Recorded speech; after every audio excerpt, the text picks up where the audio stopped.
ये तो ये बताएं, आपने देखा है अभी भी जब ये हमारा कारकुन और पुलिस आमने सामने थी तो मैं खुद दरमियान में आकर खड़ी हो गई थी और मैंने किसी को एक दूसरे के आमने सामने नहीं आने दिया।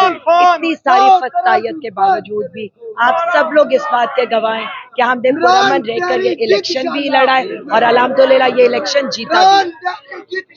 दुनिया की कोई एक कंट्री मुझे बता सकती है अगर आपके इल्म में नॉलेज में हो कि जिसमें नारे लगाने के ऊपर दहशतगर्दी का मुकदमा दर्ज हो जाए और डंडों की बरसात कीजिए? कोई एक कंट्री याद हो आपको? थोड़ी बहुत बुक ऑफ रिकॉर्ड में पाकिस्तान का नाम ही सिर्फ आएगा।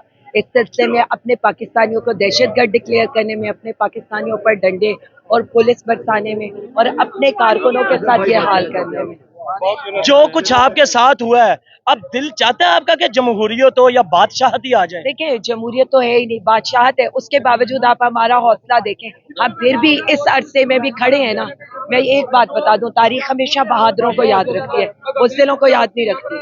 तारीख हमेशा बहादुरों को याद रखती है। क्या आप अपने फॉर्म 47 ले जाएंगे, अपना हक ले जाएंगे? मेरी बात सुने, बात इतनी है कि जहाँ जहाँ के रिजल्ट आ रहे हैं पीटीआई भारी लीड से जीत रही है और आपके सामने है, और जहाँ इनको लग रहा है कि ये हार रहे हैं वहां से इन्होंने डब्बे उठा लिए, वहां से डब्बे भी उठा लिए हैं। और मेरे पास खबर भी मौजूद है सबूत के साथ, 50 से 40 पुलिस वाले अंदर जाके पोलिंग एजेंटों को बाहर निकाल के, उनका लोगों का कहना यह है कि खुद ठप्पे लगाते रहे आधा घंटा और वहां झगड़े भी हुए हैं। वो तो सारे दिन का काम था ना, उसके बाद भी सब कुछ करने के बाद भी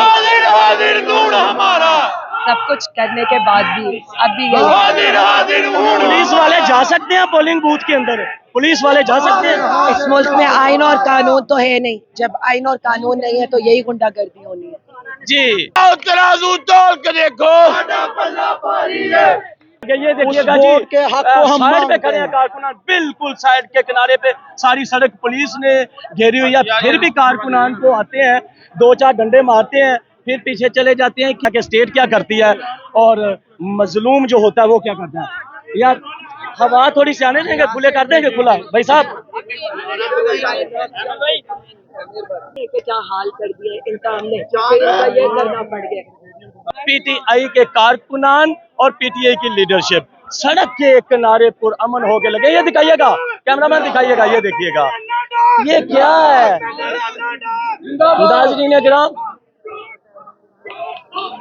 लड़का मारा उन्होंने पकड़ा, मैं जिम्मेदार। ब्रिगेडियर साहब जिंदाबाद। नहीं, इमरान खान जिंदाबाद। लेकिन मुझे ये बताइएगा क्या हो रहा है? आपको अपना हक मिल जाएगा? हक नहीं मिलता, डाकू हैं, इन्होंने हमारा मैदान चुराया है, हम सारा जीते हुए हैं, ये लाकानूनियत कर रहे हैं, जुल्म कर रहे हैं। लेकिन हमने पुलिस के साथ, हमने एस्टेब्लिशमेंट के साथ, या हम एमई के लिए हमारा कैंडिडेट अंदर चला गया है, रिजल्ट वो आएगा, मुतमिन होगा, वरना हम देंगे। लेकिन आप आराम से बैठे जी, आराम से बैठे। हक नहीं मिलता, हक छीनना पड़ता है। कारकुनान अपना हक लेने पाकिस्तान भर से यहाँ पे मौजूद है। हमेशा से यही चलता आ रहा है कि जब 5 बजते हैं लोग आरओ के दफ्तर की तरफ आना शुरू हो जाते हैं। नून लीग हो, पीपल्स पार्टी हो या पाकिस्तान तहरीक इंसाफ हो, सदियों से इस यहाँ यही होता आ रहा है। मगर पीटीआई के साथ अलग रवैया क्यों किया जा रहा है कि कंटेनर लगा दिए, फोर्सेस बला ली और इनके ऊपर डंडे बरसाए जाते हैं। निहत्ते कारकुनों के ऊपर डंडे बरसाने का ये रवाज कब खत्म होगा?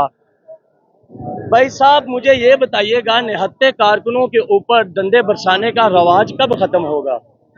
ये नहीं होना, डंडे खाने हैं हमने बस। डंडे खाने हैं, कारकुनान भी मायूस हैं, मगर अपने कैंडिडेट के साथ दस्त ब दस्त, कदम ब कदम, कंधा ब कंधा यहाँ समड़ियाल मौजूद हैं आरओ के ऑफिस के बाहर। हम खान साहब को बताने हैं कि हम उनसे मोहब्बत करते हैं, दिल से मोहब्बत करते हैं और बेलौस मोहब्बत करते हैं उनके साथ। बेलौस मोहब्बत है उनके साथ। भाई साहब अभी अभी लाठियां बरसाई गई हैं, तो आपको क्या, क्यों नहीं आप बाज आते? डर सिर्फ अल्लाह का है, बाज हम आने वाले नहीं, डर सिर्फ अल्लाह का है। हम तब तक बाज नहीं आएंगे जब तक ये हमारे खान को रिहा नहीं करते। हम ऐसे ही निकलेंगे, मेहनत करेंगे और पुरअमन एहतजाज करेंगे, पुरअमन एहतजाज करेंगे। सर क्या कहना चाहेंगे आप? जी मैं यही कहना चाहूंगा कि इन्होंने इतनी फस्तायत फैलाई जो 2 साल से पिछले से, उसके बावजूद आप देख ले अवाम का जमे गफील है और ये अवाम बताना चाह रही है और इसने अवाम ने 8 फरवरी को भी बताया और ये अवाम आज भी बता रही है कि मुर्शिद इमरान खान की अगर रिहाई ना की गई तो इसका सबर अगर जवाब दे गया तो फिर फैसले रोडों पे होंगे, फिर फैसले अवाम में होंगे, फिर फैसले सड़कों पे होंगे। हम आवाज नहीं कर रही है अवाम और इंशाल्लाह यकम को आप देखेंगे कि अवाम के जम्मे खबीर अपनी वोट की ताकत से ये फैसला सुनाने जा रहा है कि अगर आपने इमरान खान को रिहा ना किया तो ये अवाम घरों से ऐसे निकलेगी कि एक इनकलाब की शक्ल बर्पा होगी। इमरान तेरे जानसार ना वो बागी ना करतार, ना वो बागी ना करतार, रिहा करो। मुर्शिद इमरान खान की अगर रिहाई नहीं हुई, अदालतें जो मुकम्मल कर रही हैं, ये अवाम बेवकूफ नहीं। पिछले 2 साल से इन्होंने मुल्क का बेड़ा गर्क कर दिया है और मैं बता देना चाहता हूं उन लोगों को आज जो ये समझ बैठे हैं कि 20 साल का प्लान कर लिया, 40 साल का प्लान कर लिया, प्लान एक अल्लाह का है। इंशाअल्लाह ये प्लान वही होगा जो अल्लाह पाक चाहेगा। मुर्शिद इमरान खान की अगर रही नहीं हुई तो ये आम सड़कों पे होगी। सर मुझे ये बताइएगा, 2 साल से आप तो झंडा नहीं बाहर निकाल सके, एक बंदा नहीं निकल सका, अचानक ऐसा क्या हुआ रातों रात? इतना बड़ा जलसा भी, झंडे भी, तराने भी, अचानक ऐसा क्या हो गया? जी ये अचानक ऐसे नहीं हुआ। मियां अमाद फरूक का देख लें, 2 साल कुर्बानी दे के आए हैं, यहाँ पे मौजूद हैं। मियां अफजल साहब 2 साल कुर्बानी दे के जेल के अंदर रह के हैं, उसके बाद आलिया हमजा जेल कट कर आई हैं। बहुत सारी कुर्बानियों के बाद इस तरह की चीजें सामने आ रही हैं। इंशाल्लाह ये रास्ता अब रुकने वाला नहीं, क्योंकि लोग अब जहादी हो चुके हैं, लोग जहाद बर्पा करने की तरफ आ चुके हैं। आप उनके स्टाइल को देख लें, आप उनके जज्बे को देख लें। अगर इन्होंने रास्ता रोकने की कोशिश की, अगर पंजाब पुलिस ने उसके हथकंडे तैयार किए तो ये अवाम इसी तरह सड़कों पे आकर अपना फैसला सुनाएगी और इस तरह इनको घुसना छाकर मारेगी कि इनको छुपने की जगह नहीं मिलेगी और ये अवाम ही अवाम होगी जिस तरह आज आपको कैमरे का आंख दिखा सकती है। भाई साहब आपको एनओसी मिला है जलसा करने का, आप कहते हैं कि अगर पुलिस ने ओछे हथकंडे किए तो हम भरपूर जवाब देंगे। भाई साहब अभी अभी लोग खून से लथपथ हुए हैं, क्या आपकी क़यादत सुबह अदालत में जाएगी इनके खिलाफ, डीसी के खिलाफ, एसी के खिलाफ, पंजाब हुकूमत के खिलाफ हाई कोर्ट पिटीशन दायर करेंगे इस हरकत के खिलाफ?